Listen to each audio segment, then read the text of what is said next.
Hello, Ag in the Classroom. It's Christmas time, and it's time for one of my favorite Christmas traditions, making homemade candy. And I appreciate the work of farmers around the world who produce the ingredients I need to make my candy or to produce the candy that we can buy in the grocery store. So one of those ingredients that's pretty popular in a lot of the candy that we eat are peanuts. Did you know that peanuts are not even a nut? They are a legume. They're just like beans and peas. They grow inside of a pod, and that pod is actually underneath the ground. So the plant grows above the ground, it flowers above the ground, and the seeds are in the pods that grow underground near the roots. So when it's time for harvest, farmers dig up those pods and we have our peanuts. Now we also have pecans, which we call a nut. They're actually the seed from a tree. So pecan trees grow in warmer climates, places like Texas and Georgia. The trees produce a fruit that becomes the nut, and inside that fruit is the seed that we eat as the pecan. Even though it's in typically warmer climates, it's actually warm enough to have pecan farmers in southern Illinois. And then we have sugar. And we think, where does sugar come from? From sugar cane.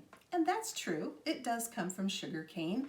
In states like Florida, which have a very warm climate, farmers produce sugar cane, which is a nice tall grassy plant. When it's mature and ready for harvest, they burn away the grass and they're left with the cane, which they harvest and process into sugar. But did you know a lot of our sugar comes from sugar beets? And we grow sugar beets not too far from us. North Dakota has a lot of the sugar beets, but Michigan and Minnesota, they also have sugar beet fields just to the north of us.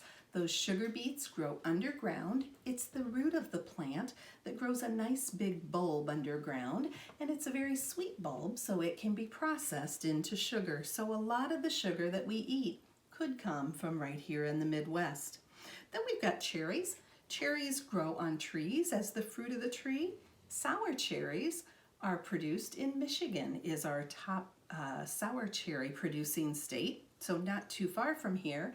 And then the sweeter cherries that we can eat without sugar, those tend to come from the West Coast, Washington, Oregon, and California. We've got peppermint, which makes my cream cheese mince taste so good. Peppermint is actually extracted from an herb, from a plant, and we have herb, even specifically mint farmers, not too far from us here in Whiteside County, that produce the flavoring for the foods that we bake at Christmas time. And then my favorite, the chocolate.